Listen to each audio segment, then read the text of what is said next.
أعوذ بالله من الشيطان الرجيم. بسم الله الرحمن الرحيم. الحق من ربك فلا تكن من الممترين. فمن حاجك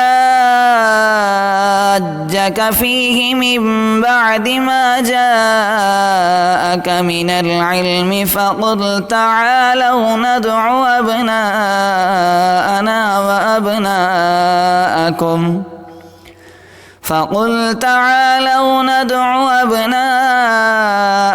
وأبناءكم ونساءنا ونساءكم وأنفسنا وأنفسكم ثم نبتهل فنجعل لعنة الله على الكاذبين. إن هذا لهو القصص الحق وما من إله إلا الله وإن الله لهو العزيز الحكيم. فإن تولوا فإن الله عليم بالمفسدين. قل يا أهل الكتاب تعالوا إلى كلمة سواء بيننا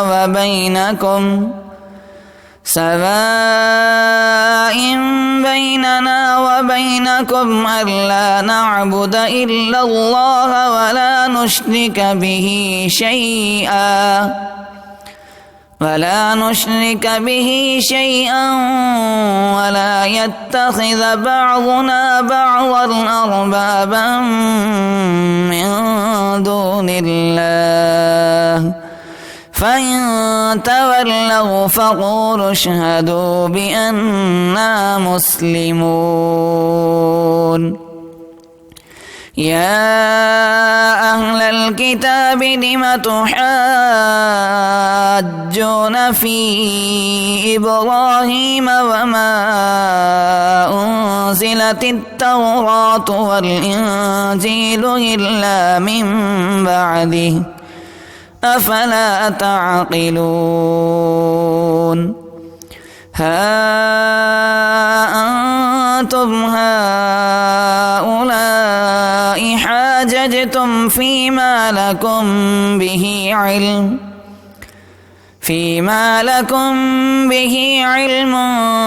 فلم تحاجون فيما ليس لكم به علم والله يعلم وأنتم لا تعلمون.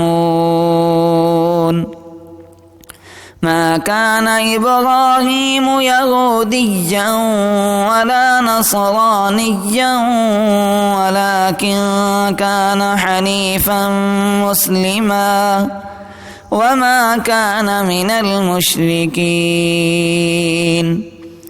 إن أولى الناس بإبراهيم للذين اتبعوه وهذا النبي والذين آمنوا والله ولي المؤمنين. ودت طائفة من أهل الكتاب لو يضلونكم وما يضلون إلا أنفسهم وما يشعرون. يا أهل الكتاب لم تكفرون بآيات الله وأنتم تشهدون. يا أهل الكتاب لم تلبسون الحق بالباطل وتكتمون الحق وأنتم تعلمون. وقالت طائفة طائفة من أهل الكتاب آمنوا بالذي أنزل على الذين آمنوا وجه